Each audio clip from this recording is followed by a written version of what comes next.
ਲਹਿੰਦੇ ਪੰਜਾਬ ਵਿੱਚ ਗੋਡੇ ਨੂੰ ਜੰਨੂ ਵੀ ਕਹਿੰਦੇ ਨੇ, ਮਗਰ ਸਾਡੇ ਚੜ੍ਹਦੇ ਪੰਜਾਬ ਜਾਂ ਵਿਚਲੇ ਪੰਜਾਬ ਜਿਹੜਾ ਸਾਡਾ ਵਸਤੀ ਪੰਜਾਬ ਵੀ ਤੁਸੀਂ ਕਹਿ ਸਕਦੇ ਹੋ,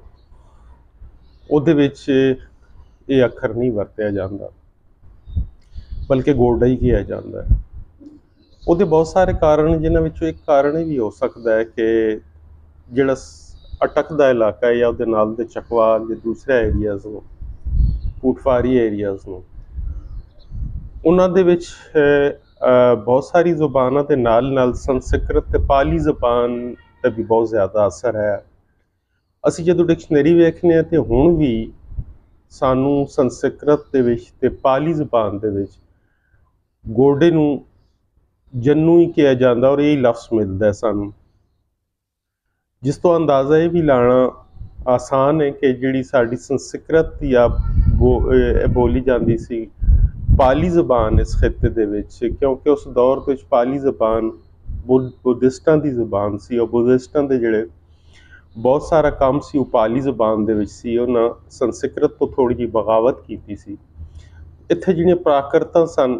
ਉਹਨਾਂ ਦੇ ਵਿੱਚ ਪਾਲੀ ਵੀ ਸ਼ਾਮਿਲ ਹੋਈ ਸੀ ਔਰ ਉਸ ਤੋਂ ਪਹਿਲੇ ਵੀ ਬਹੁਤ ਸਾਰੀ ਪ੍ਰਾਕਰਤਾਂ ਸਨ। ਜ਼ਾਹਿਰ ਪੰਜਾਬੀ ਵੀ ਇੱਥੇ ਦੀ ਪ੍ਰਾਕਰਤ ਸੀ ਔਰ ਬੋਲੀ ਸੀ ਜਿਹੜੀ ਸੰਸਕ੍ਰਿਤ ਤੋਂ ਹਟ ਕੇ ਆਈ ਸੀ। ਉਹਦੇ ਜਿਹੜੇ ਲਫ਼ਜ਼ ਸਨ ਉਹ ਵੀ ਇੱਥੇ ਜਿਹੜੇ ਬੋਲੇ ਜਾਂਦੇ ਸਨ ਲਫ਼ਜ਼ ਉਹਨਾਂ ਨਾਲ ਮਿਲਦੇ ਸਨ, ਜਿਵੇਂ ਕਿ ਇਹ ਜਿਹੜਾ ਲਫ਼ਜ਼ ਹੈ, ਜਿਹੜਾ ਅੱਖਰ ਹੈ ਮੈਂ ਤੁਹਾਨੂੰ ਦੱਸ ਰਿਹਾ ਜੰਨੂ ਪਾਲੀ ਦੀ ਡਿਕਸ਼ਨਰੀ 'ਚ ਵੀ ਤੁਸੀਂ ਵੇਖ ਸਕਦੇ ਹੋ, ਸੰਸਕ੍ਰਿਤ ਦੀ ਡਿਕਸ਼ਨਰੀ 'ਚ ਵੀ, ਮਗਰ ਪੰਜਾਬੀ 'ਚ ਇਸ ਵਾਸਤੇ ਕਰਕੇ ਪੂਰੇ ਪੰਜਾਬ 'ਚ ਪ੍ਰਚਲਿਤ ਨਹੀਂ ਕਿ ਸਾਡੇ ਇੱਥੇ ਮੀਡੀਆ ਉਸ ਤਰ੍ਹਾਂ ਨਹੀਂ ਰਿਹਾ ਜਿਸ ਤਰ੍ਹਾਂ ਮਸ਼ਰਕੀ ਪੰਜਾਬ ਵਿੱਚ ਰਿਹਾ। ਇਸ ਪੰਜਾਬ ਵਿੱਚ ਅਗਰ ਲਹਿੰਦੇ ਪੰਜਾਬ ਵਿੱਚ ਸਾਡੇ ਮੀਡੀਆ ਉਸ ਤਰ੍ਹਾਂ ਕੰਮ ਕਰਦਾ ਔਰ ਸਾਰੇ ਇਲਾਕਿਆਂ ਦੇ ਜਿਹੜੇ ਵੱਖ-ਵੱਖ ਇਲਾਕੇ ਨੇ ਉਹਨਾਂ ਦੇ ਅੱਖਰ ਅਗਰ ਇਸਤੇਮਾਲ ਹੁੰਦੇ, ਵਰਤੇ ਜਾਂਦੇ, ਅਖਬਾਰਾਂ ਦੇ ਵਿੱਚ, ਰਸਾਲਿਆਂ ਦੇ ਵਿੱਚ, ਕਹਾਣੀਆਂ ਦੇ ਵਿੱਚ, ਦੂਸਰੀ ਚੀਜ਼ਾਂ 'ਚ ਉਹ ਪੜ੍ਹੇ ਜਾਂਦੇ ਤੇ ਫਿਰ ਤੇ ਉਹ ਸਾਡੇ ਪ੍ਰਚਲਿਤ ਅੱਖਰ ਬਣ ਸਕਦੇ ਸਨ। ਪਰ ਸਾਡੇ ਮੀਡੀਆ ਉਸ ਤਰ੍ਹਾਂ ਨਹੀਂ ਰਿਹਾ ਤੇ ਨਾ ਹੀ ਸਕੂਲਾਂ 'ਚ ਪੰਜਾਬੀ ਜ਼ੁਬਾਨ ਪੜ੍ਹਾਈ ਗਈ ਤੇ ਨਾ ਹੀ ਉਹਦੇ ਪਿਛੋਕੜ ਬਾਰੇ ਪੜ੍ਹਾਇਆ ਜਾਂਦਾ। ਪਿਛੋਕੜ ਬਾਰੇ ਕੀ ਆ, ਅੱਜ ਜੋ ਕੁਝ ਹੋ ਰਿਹਾ ਉਹਦੇ ਬਾਰੇ ਵੀ ਨਹੀਂ ਪੜ੍ਹਾਇਆ ਜਾਂਦਾ। ਇਸ ਕਰਕੇ ਕਿ ਕੋਈ ਬੰਦਾ ਨਹੀਂ ਜਾਣਦਾ ਕਿ ਜਿਹੜਾ ਜੰਨੂ ਲਫ਼ਜ਼ ਹੈ